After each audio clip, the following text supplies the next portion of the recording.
Morning. I'm off to the gym shortly, but I really wanted to share some things. I'm just finishing up The Way of the Superior Man, something I've read before and I'm rereading. And I really want to share a few things. And women and men, this is for both of you.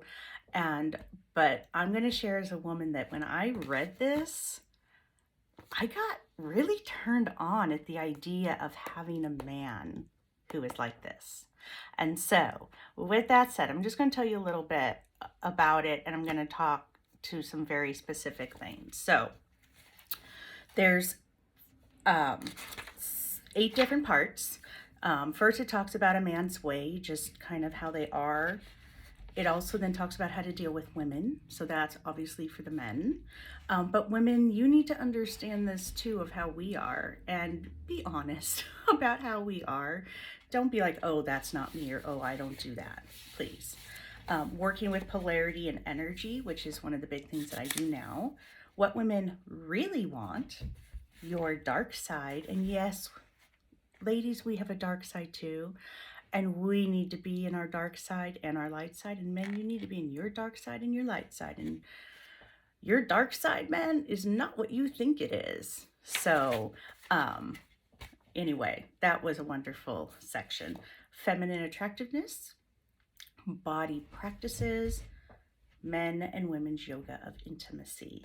But I want to read you a couple of things. And ladies, just tell me how this makes you feel. And I'll have to take my glasses off for this. So, the next time you make love with your woman, feel through your own physical and emotional boundaries into her.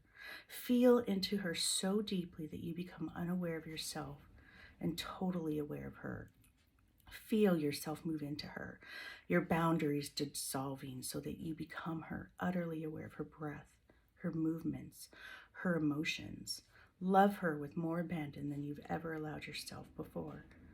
Feel through not only your boundaries, but also her boundaries, so that you are both dissolved in the immense force of your loving. Relax into the force of love so completely that only love remains.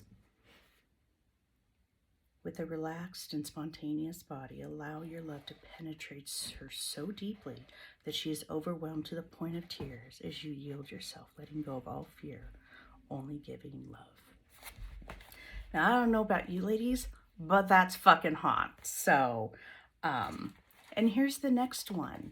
And I didn't really think much of this when it comes to talking about a man's ejaculation and how a lot of times they'll only be like, ooh, I only do it once, or I only do this, and after one time I'm done, blah, blah, blah. So let's read a little on that, shall we?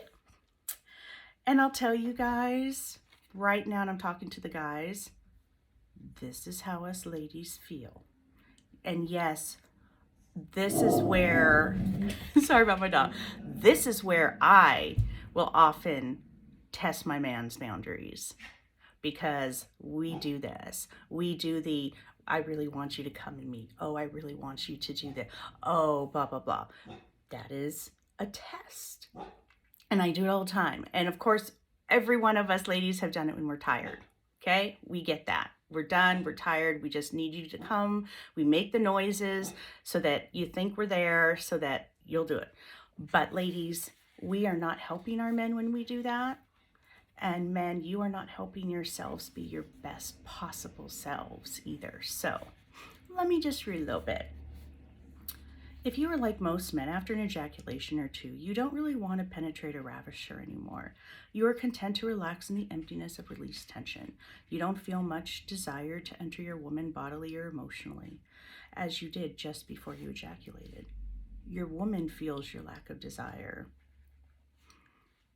If she can drain you, so can the world. She senses that you have succumbed to her, that you have allowed temporary pleasure to diminish your capacity for full consciousness. She knows you will likewise succumb to the world. One part of your woman is happy she made you come. She is happy you are relaxed and enjoying yourself. Another part of her is disappointed that you've allowed yourself to choose a temporary and pleasurable spasm over the endless ravishment of her and the world. So I want you to feel into that, because this is important. Us ladies, we love to be ravished. We want to be ravished through and through until there's nothing left to ravish. Just openness, love, radiance, and alive in all directions.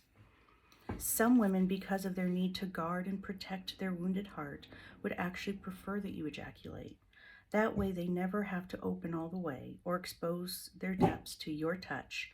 They know that after some oral sex and maybe a half-hour of intercourse, you will ejaculate and it will be over.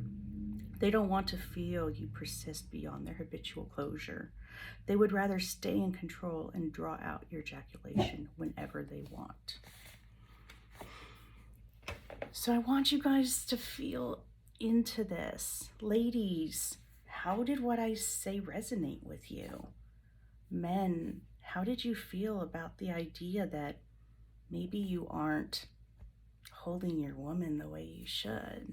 That you're not opening her up the way you should? Sex is not just about the physical.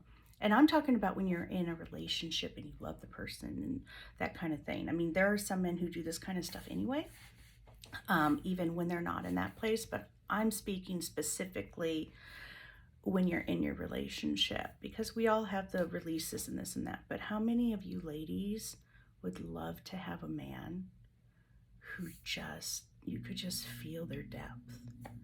And in that, their depth came through in the physical form too. That would be amazing, right? How many times do we pick somebody, even if it's unconscious, that sexually is not compatible with us? It happens. We get so caught up in an attraction or some chemistry or connection that we have early on that we allow all the other stuff to go because we think that's most important. But when it comes down to it, compatibility, sexual compatibility, wanting to grow together, wanting to expand together, wanting to push each other's limits and be the best for each other that you can be. That is true love. That is sexiness. And that is what every single one of us should want and push for in our lives. So ladies and men, read The Way of the Superior Man. And women, pay attention to some of these things that you see in the book and really consciously think about, what have you done? What have you not done? Really focus on these things and pay attention, because there are times that I think, oh, I don't test in this way. I'm not really one to raise my voice or be angry or do this kind of stuff. But I have. And I didn't think about me doing it. But when it came to the sexual side of things, when I have been in relationship with somebody, I know that I have absolutely pushed and tested to see if my man would actually step it up. And unfortunately, I haven't exactly had that yet. One person, but we weren't really in a relationship. It was just physical. And so, but that one person, he was the one who really embodied some of this work. And I don't even think he knows about it. So I'm just going to put that out there. And I hope that this resonates with some of you, and put comments in. So I'm off to the gym. Remember, self-care is so important, ladies. Take care of yourself. Sorry about the barking with the dog. She obviously sees somebody walking down and has to protect the whole neighborhood. So that's my pup. So anyway, ladies, have a wonderful day and do something pleasurable for yourself.